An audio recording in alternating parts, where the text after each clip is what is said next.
بسم اللہ الرحمن الرحیم۔ ناظرین السلام علیکم۔ آج میں آپ کو بتاؤں گی کہ خاتم نبیین حضرت محمد مصطفیٰ صلی اللہ علیہ وآلہ وسلم کی آمد اور ولادت باسعادت۔ خالق عالم نے اپنے بندوں کی رہبری کے لیے، رہنمائی کے لیے 1,24,000 ہادی بھیجے ہیں۔ 313 رسول باقی نبی تھے۔ رسولوں میں 5 اولو العزم تھے۔ ان انبیاء اور رسول پر ایمان ضروری ہے۔ انہیں معصوم، منصوص، عالم علم لدنی اور افضل کائنات قرار دیا گیا تھا۔ یہ نہ صرف بطن مادر بلکہ بدو فطرت میں بھی نبی بنائے گئے تھے۔ انہی انبیاء اور رسول میں ہمارے نبی رسول ابو القاسم حضرت محمد مصطفیٰ صلی اللہ علیہ وآلہ وسلم بھی تھے، جنہیں خالق عالم نے اپنی نور عظمت و جلال سے پیدا کیا تھا۔ وہ نوری تھے، ان کے جسم کا سایہ نہ تھا۔ خالق کائنات نے ان کی نبوت اور رسالت کو دوام دے کر اس سلسلہ کو ختم کر دیا، لیکن چونکہ سلسلہ تخلیق کا جاری رہنا مسلم تھا اور ضرورت تبلیغ کے بقا لازمی تھی، لہٰذا اس دانا و بینا خدا نے اپنے ازلی فیصلے کے مطابق باب نبوت بند کر کے امامت کا لابدی دروازہ کھول دیا اور 12 اماموں کے ان اسماء کے بزبان رسول وضاحت کرا دی جو لوح محفوظ میں لکھے ہوئے تھے۔ یہ نوری مخلوق بھی سائے سے بے نیاز تھی، اسے بھی خدا نے معصوم، منصوص، عالم علم لدنی، افضل کائنات قرار دیا ہے۔ یہ حجت خدا بھی ہے اور امام زمانہ بھی۔ اسے خدا نے اسلام کی حفاظت، دین کی صیانت، کائنات کی امامت اور رسول خدا صلی اللہ علیہ وآلہ وسلم کی خلافت کی ذمہ داری سونپی ہے اور اس سلسلے کو قیامت تک کے لیے قائم کر دیا ہے۔ آپ کے نور و وجود کی خلقت بروایت حضرت آدم علیہ السلام کی تخلیق سے 9 لاکھ برس پہلے بروایت 4-5 لاکھ سال قبل ہوئی تھی۔ آپ کا نور اقدس اصلاب طاہرہ اور ارحام مطہرہ میں ہوتا ہوا جب صلب جناب عبداللہ ابن عبد المطلب تک پہنچا تو آپ کا ظہور و شہود بشکل انسانی بطن جناب آمنہ بنت وہب سے مکہ معظمہ میں ہوا۔ آپ کی ولادت سے متعلق بہت سے ایسے امور رونما ہوئے جو حیرت انگیز ہیں۔ مثلاً آپ کی والدہ ماجدہ کو بار حمل محسوس نہیں ہوا اور وہ تولد کے وقت کثافتوں سے پاک تھیں۔ آپ مختون ناف بریدہ تھے۔ آپ سلم کے ظہور فرماتے ہی آپ سلم کے جسم سے ایک ایسا نور ساطع ہوا جس سے ساری دنیا روشن ہو گئی۔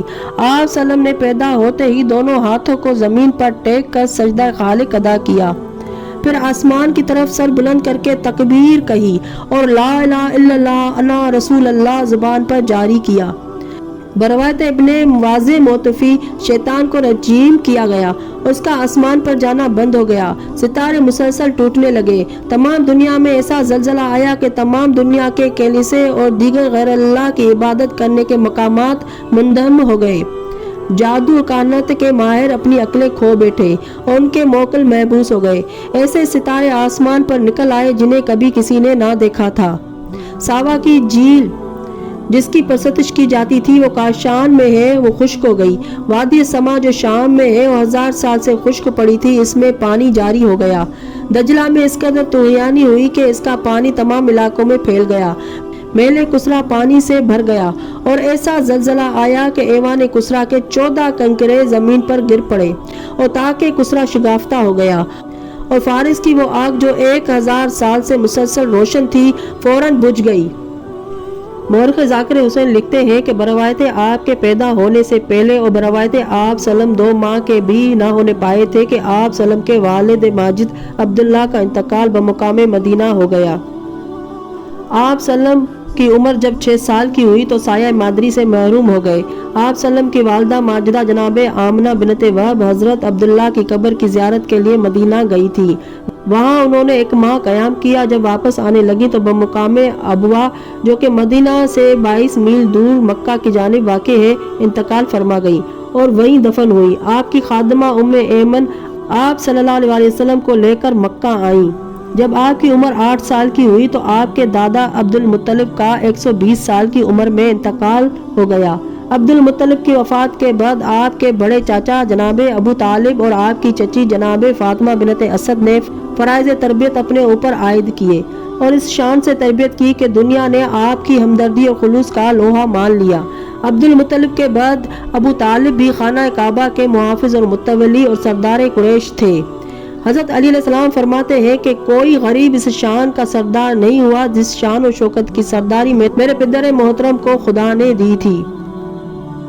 بعض مورخین نے لکھا ہے کہ جب حضرت عبد المطلب کا وقت وفات قریب پہنچا تو انہوں نے آن حضرت صلی اللہ علیہ وآلہ وسلم کو اپنے سینے سے لگایا اور سخت گریہ کیا اور اپنے فرزند ابو طالب کی طرف متوجہ ہو کر فرمایا کہ اے ابو طالب، یہ تیرے حقیقی بھائی کا بیٹا ہے اور اسے در یگانہ کی حفاظت کرنا، اسے اپنا نور نظر اور لخت جگر سمجھنا، اس کی تفقد اور خبر گیری میں کوتاہی نہ کرنا اور دست و زبان اور جان و مال سے اس کی اطاعت کرتے رہنا۔ اللہم صلی علی محمد و آل محمد۔